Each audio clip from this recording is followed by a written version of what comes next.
queria entender, se explicar um pouquinho da estratégia de enfrentamento.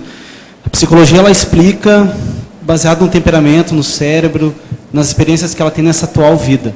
Como é que tu entende isso na formação do temperamento, mas pegando outras vidas? Formação do temperamento, pegando outras vidas. Do ponto de vista convencional, né, se você vê os estudos de temperamento, eles colocam muita responsabilidade no temperamento, na genética, né? Eu acho que é muita coisa para a genética explicar, é excessivo. Embora a gente saiba que a gente não pode desprezar realmente a influência da máquina, né? Tem máquinas que são mais explosivas, que elas respondem mais prontamente a estímulos. Essas pessoas com essa máquina têm mais disposição a desenvolver transtorno de ansiedade, né? E existem muitas evidências a respeito disso, né? Tem um pesquisador chamado Jeremy Kagan, talvez um dos maiores pesquisadores hoje em relação à questão de temperamento, né?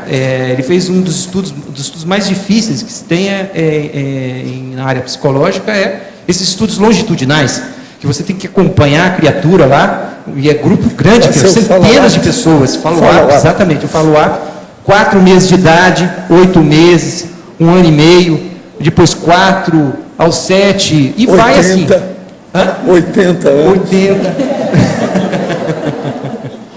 Então, ele fez um estudo com centenas de pessoas em relação a isso. E ele chegou a um dado super interessante, que é a ideia de que certos preditores de transtornos de ansiedade, principalmente ansiedade social na adolescência, você consegue enxergar na criança com 4 meses de idade.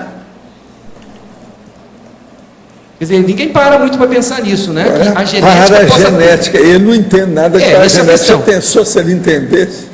Se ele juntasse as coisas, a falta é juntar. Está faltando isso. Agora, ele examinando a criança com 4 meses de idade, faz estimulação e vê como é que a criança responde, né? Essa responsividade excessiva da criança é um preditor para transtorno de ansiedade na adolescência.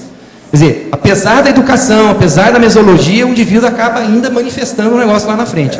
Então, se não houver uma mesologia adequada, onde os pais, os modelos parentais, tenham um bom entendimento do temperamento da criança e não reforçar esse temperamento, tirar ele lá do extremo, né, daquela criança mais acovardada, mais medrosa, e levar ela para o outro lado, porque ela fica um meio termo, né? A criança aprender a modular o medo. E isso depende muito dos pais, né? Tem mães, por exemplo, que a gente observa, e quando a criança mostra essa característica, ela é mais medrosa, ela recua. Por exemplo, você está num ambiente, entra uma pessoa estranha, a criança sai de lá, vem correndo, agarra na barra segura na perna da mãe e começa a chorar, a alertar a mãe que tem alguém ali. A mãe já viu e tal, tenta acalmar a criança. E aí o que a mãe faz? Ela pega a criança e protege, quer acalmar a criança. E fazer isso uma vez ou outra não há problema. Agora, a questão é fazer isso sistematicamente. Ao invés da criança aprender a modular o medo, ela reforça. Então, esse tipo de padrão, a criança tem que ser exposta gradativamente. Então, pegar pela mão com a criança e levar ela nas situações em que ela teme, que é um temor exagerado, excessivo. Essa exposição, isso em nível... Baratrosférica. É uma exposição de origem baratrosférica. Exposição gradativa, né? Mas a base disso, o desencadeamento, é porque a pessoa passou na baratrosfera. Sim, é exacerbado. Então, eles não veem esse eco da paragenética, às vezes ecoando nas disposições genéticas. Uhum.